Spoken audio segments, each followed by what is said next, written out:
Imagine this. You open your kitchen cupboard to a jar you've been carefully nurturing for weeks.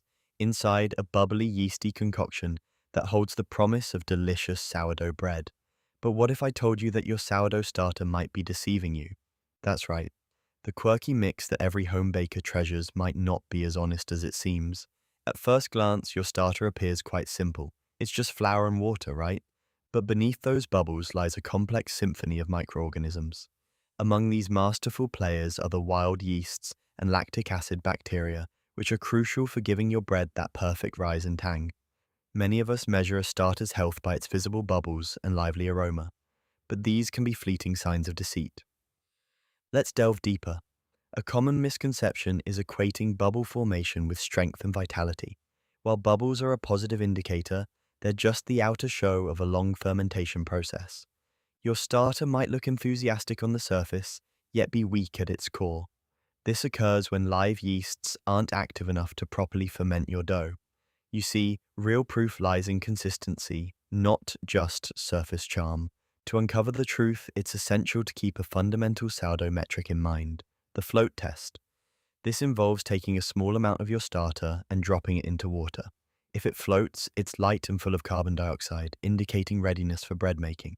On the other hand, if it sinks, it may need more time or a few more refreshments. Remember, patience is the true ally of every sourdough baker.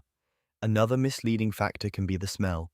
A sourdough starter often emits a strong, sometimes intoxicating aroma. While this is typically normal and a sign of healthy fermentation, unusual odors can indicate an imbalance.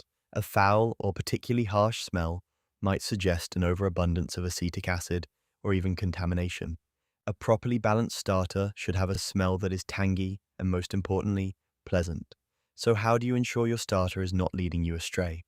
Mastering the feeding routine is key. Consistent feedings not only replenish your starter with food, but also foster a robust community of yeast and bacteria. This process fortifies your starter's defense against invasive mold and promotes the production of desirable acids, improving both flavor and performance. And let's talk temperature. Often overlooked, the environment in which you keep your starter can greatly influence its activity. Too cold and your yeast may become sluggish.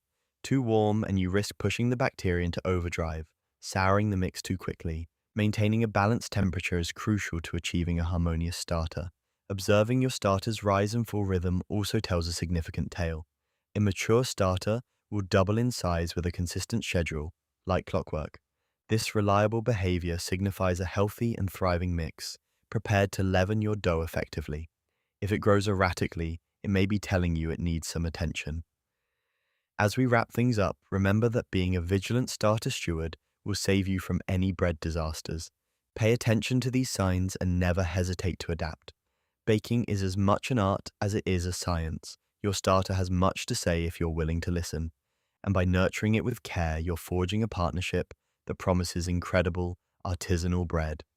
So next time you glance at your sourdough starter, look beyond its bubbly facade. Question, observe, and most importantly, enjoy the beautiful process of baking that sourdough embodies.